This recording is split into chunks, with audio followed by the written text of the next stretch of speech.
उस लौकिक दुनिया के सन्यास में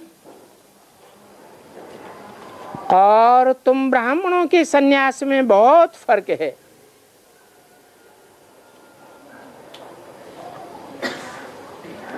क्योंकि तुम बच्चे हो राज ऋषि,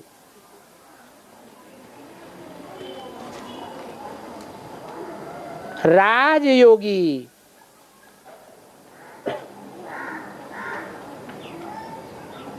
ऋषि तो वो सन्यासी भी होते हैं, क्योंकि ऋषि पवित्र को कहा जाता है, परंतु वो हठ योग पूर्वक पवित्रता को धारण करते हैं।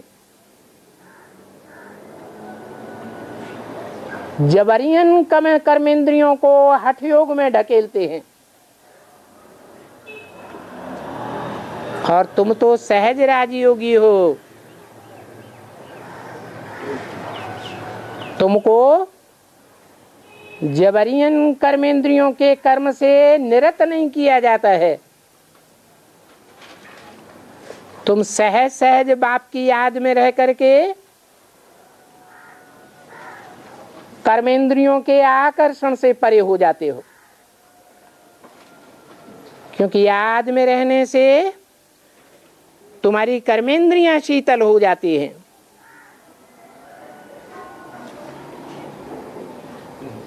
जो कर्मेंद्रियां शीतल हो जाती हैं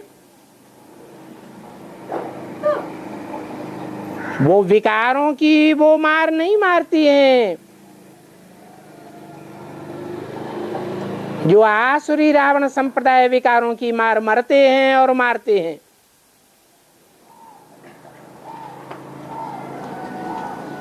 उनका हठ योग मिथ्या है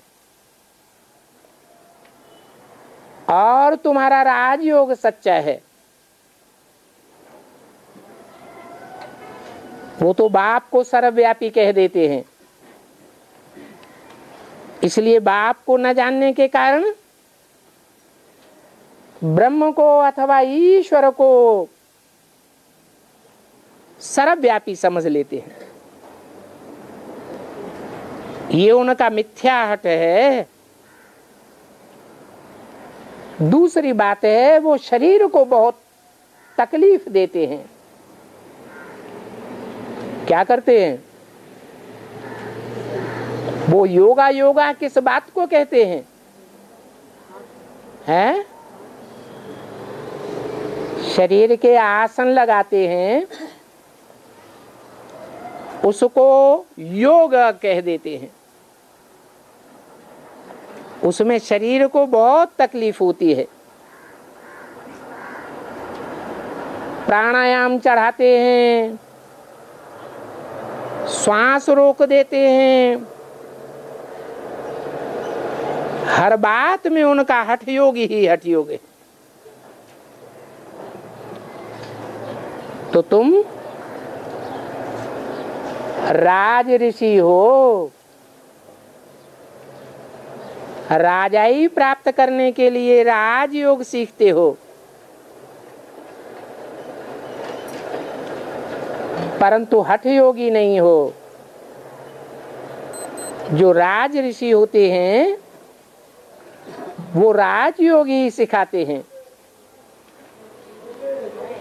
उस राजयोग से तुम जन्म जन्मांतर के राजा बनते हो। दुनिया में कोई मनुष्य मात्र नहीं है जिसने राजाई का योग सिखाया हो। राजाएं तो स्वाधीन होते हैं, आधीन नहीं होते हैं। एक बाप ही स्वाधीन बनना सिखाते हैं, राजा बनना सिखाते हैं, और तो दुनिया में सब मनुष्य मात्र आधीन ही आधीन बनाते हैं। भारत में अंग्रेज आए, उन्होंने राजाई को ही खत्म कर दिया।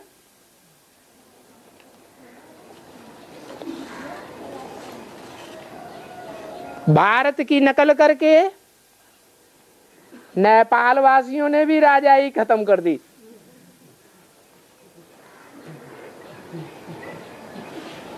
बाप कहते हैं राजाई का वर्षा तो मैं ही देता हूं, मैं ही तुमको राजयोग सिखाता हूं। दुनिया में सब मनुष्य मात्र अधीन बनाने वाले हैं, एक भगवान ही है जो तुमको राजयोग सिखा करके राजाई का वर्षा देता है।